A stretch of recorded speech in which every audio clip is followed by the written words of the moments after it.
দমকা বা ঝোড়ো হাওয়া সহ বজ্রবৃষ্টির সম্ভাবনা রয়েছে বলে সতর্ক করেছে আবহাওয়া অধিদপ্তর।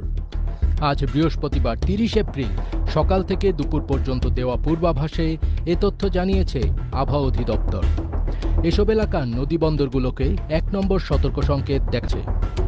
ভোর ৫টা থেকে দুপুর ১টা পর্যন্ত দেশের অভ্যন্তরীণ নদীবন্দরগুলোর জন্য দেওয়া পূর্বাভাসে বলা হয়েছে, ময়মনসিংহ, খুলনা, বরিশাল, পটুয়াখালী, নোয়াখালী, কুমিল্লা, চট্টগ্রাম, কক্সবাজার এবং সিলেট অঞ্চলের ওপর দিয়ে পশ্চিম অথবা উত্তর পশ্চিম দিক থেকে ঘন্টায় ৪৫ থেকে ৬০ কিলোমিটার বেগে অস্থায়ীভাবে দমকা অথবা ঝোড়ো হাওয়া সহ বৃষ্টি অথবা বজ্রসহ বৃষ্টি হতে পারে। এদিকে উত্তর বঙ্গোপসাগর ও তৎসংলগ্ন এলাকায় বায়ুচাপের তারতম্যের আধিক্য অব্যাহত রয়েছে। চট্টগ্রাম, কক্সবাজার, মোংলা ও পায়রা সমুদ্র বন্দরসমূহকে ৩ নম্বর স্থানীয় সতর্ক সংকেত দেখিয়ে যেতে বলা হয়েছে।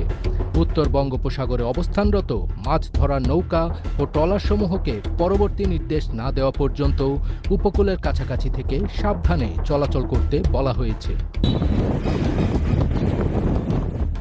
এদিকে গত ২৮ এপ্রিল থেকে বজ্রমেঘের প্রবণতা অব্যাহত থাকা ৯৬ ঘণ্টার জন্য দেশের বিভিন্ন বিভাগে ভারী থেকে অতি ভারী বৃষ্টির সতর্কতা জারি করা হয়েছে।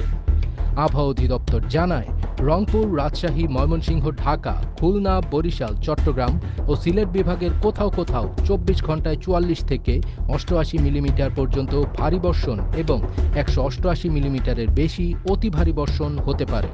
সিনপটিক অবস্থায় বলা হয়েছে, লঘুচাপের বর্ধিতাংশ পশ্চিমবঙ্গ থেকে উত্তর বঙ্গোপসাগর পর্যন্ত বিস্তৃত রয়েছে।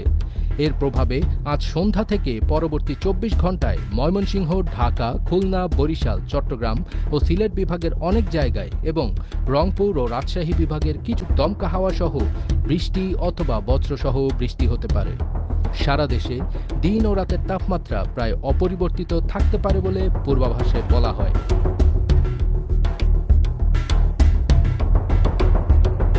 ফাজবি তাজ, এটিএন।